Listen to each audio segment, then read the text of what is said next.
नमस्कार, SPT news में आपका स्वागत है। पेश है 20 अप्रैल मंगलवार सुबह 8:15 बजे जोधपुर बीकानेर जिले की बड़ी खबरें। जोधपुर शहर में जन अनुशासन पखवाड़ा का पहला दिन बेअसर नजर आया। यहां आज अधिकांश दुकानें खुली नजर आई। सड़कों पर भी हमेशा की तरह वाहन दौड़ते नजर आए। पुलिस ने उन्हें भी आने जाने में छूट दे रखी थी। हालांकि शहर में सभी मुख्य बाजार बंद रहे। बीकानेर सहित राज्य भर में एक बार फिर से लॉकडाउन लगाने को राज्य सरकार ने भले ही जन अनुशासन पखवाड़े का नाम दिया है, लेकिन हकीकत ये है कि जन का इसमें कोई सहयोग नहीं मिल रहा है। सड़कों पर भारी भीड़ है। कोर्ट गेट और केईएम रोड पर तो जाम लगने जैसे हालात नजर आ रहे हैं। स्थिति ये है कि किराना और सब्जी मंडियों में तो भारी भीड़ उमड़ रही है। जोधपुर शहर में सोमवार को जन अनुशासन पखवाड़ा के पहले दिन ही अधिकांश स्थानों पर नई गाइडलाइन की धज्जियां उड़ते दिखाई दी। मंडोर कृषि मंडी में तो गाइडलाइन की बिल्कुल पालना नहीं की गई। यहां पर किसी तरह की कोविड गाइडलाइन, सोशल डिस्टेंसिंग की पालना नहीं की जा रही थी। पूरे मंडी परिसर में जबरदस्त भीड़ पड़ी। बीकानेर में जन अनुशासन पखवाड़े के प्रावधानों की जिले भर में 100% अनुपालना सुनिश्चित करवाने के लिए जिला कलेक्टर नमित मेहता ने सोमवार को उपखंड स्तर के अधिकारियों के साथ वीडियो कॉन्फ्रेंसिंग की तथा सख्त हिदायत दी। इस दौरान पूर्ण सतर्कता बरती जाए। प्रत्येक व्यक्ति कोविड एप्रोप्रिएट बिहेवियर की अनुपालना करे। अवहेलना पर सख्त कार्यवाही अमल में लाई जाए। अनुमत श्रेणी के अलावा कोई भी व्यक्ति सड़कों पर नहीं रहे, ये सुनिश्चित किया जाए। राजस्थान सरकार द्वारा घोषित किए गए जन अनुशासन पखवाड़ा के तहत जोधपुर पुलिस कमिश्नरेट ने 3 मई सुबह 5 बजे तक के लिए नई गाइडलाइन जारी की है। पुलिस उपायुक्त मुख्यालय एवं यातायात राजेश कुमार मीना ने बताया कि नई गाइडलाइन के अनुसार खाद्य पदार्थ एवं किराने का सामान, फल, सब्जियां, मांसाहार, अंडे, डेयरी और पशु चारे से संबंधित रिटेल और होलसेल दुकानें अब सुबह 6 से सुबह 11 बजे तक ही खुलेंगी। वहीं समस्त प्रकार के डिपार्टमेंटल स्टोर जिनमें किराने का सामान भी बिकता है, वो भी पूरी तरह से बंद रहेंगे। राजस्थान में कोरोना की खतरनाक दूसरी लहर के बाद शिक्षा विभाग ने अपने शिक्षकों को हर संभव सहयोग करने के लिए अलर्ट मोड पर खड़ा कर दिया है। राज्य भर में करीब 4.5 लाख शिक्षक हैं जो कोरोना के खिलाफ युद्ध में नजर आएंगे। दरअसल शिक्षा निदेशालय ने सोमवार को सख्त निर्देश दिए हैं कि वो मुख्यालय पर रहें और कोरोना से जुड़े किसी भी दायित्व का जिम्मेदारी से निर्वहन करें। माध्यमिक शिक्षा निदेशक सौरभ स्वामी ने बताया कि जिन शिक्षकों के पास कोरोना से जुड़ा कोई भी दायित्व नहीं है, वो मुख्यालय पर रहते हुए वर्क फ्रॉम होम करेंगे। प्रदेश में बढ़ते कोरोना संक्रमण को देखते हुए हाईकोर्ट व अधीनस्थ समस्त न्यायालयों में वर्चुअल सुनवाई करने का फैसला लिया गया है। राजस्थान हाईकोर्ट फुल कोर्ट की बैठक सोमवार को मुख्य न्यायाधीश इंद्रजीत मोहंती की अध्यक्षता में आयोजित की गई।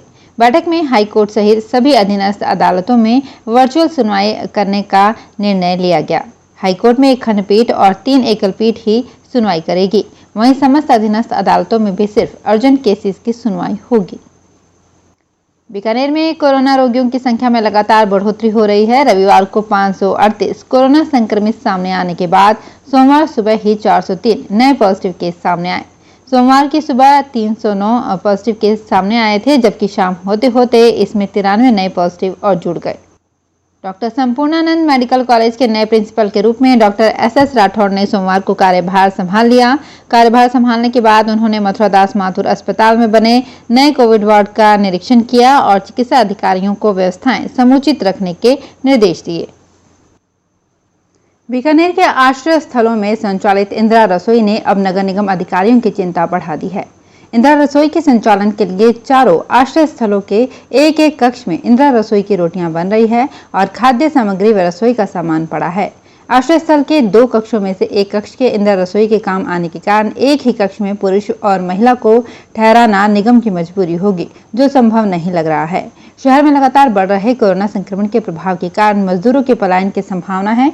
ऐसे में संभव है प्रशासन को इन मजदूरों को इन आश्रय स्थलों में ठहराना पड़े। केंद्रीय जल शक्ति मंत्री गजेंद्र सिंह शेखावत ने जोधपुर पहुंचकर सर्किट हाउस में कोविड व्यवस्थाओं को लेकर अधिकारियों से फीडबैक लिया। उन्होंने करीब 1 घंटे तक चर्चा कर सभी अस्पतालों में कोरोना की व्यवस्थाओं को लेकर अधिकारियों को निर्देश दिए।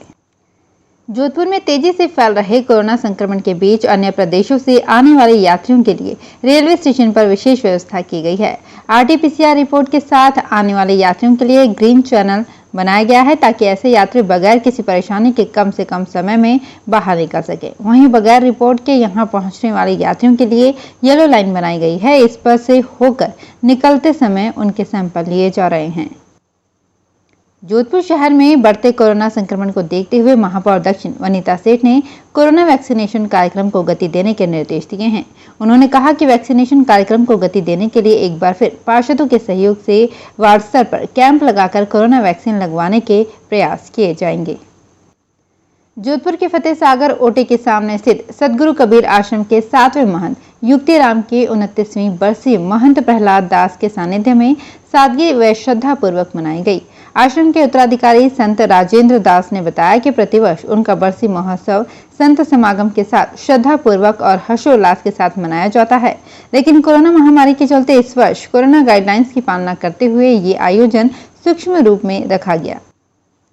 लॉकडाउन जैसे संकट काल में तेज पड़ रही गर्मी को देखते हुए पीथावास पंचायत के गांव ढाकों की ढाणी में पशुओं के पानी पीने के लिए बनी खेलियों में पानी डलवाया गया। इसके साथ ही सार्वजनिक स्थानों पर पड़े पुराने बर्तन व मटकों को साफ कर पक्षियों के लिए परिंदे लगाए गए। तो फिलहाल इस बुलेटिन में इतना ही, फिर हाजिर होंगे कुछ और बड़ी खबरों के साथ। एसबीटी न्यूज के और भी वीडियोस को देखने के लिए हमारे चैनल को सब्सक्राइब करें और नोटिफिकेशन पाने के लिए बेल आइकन को प्रेस करें।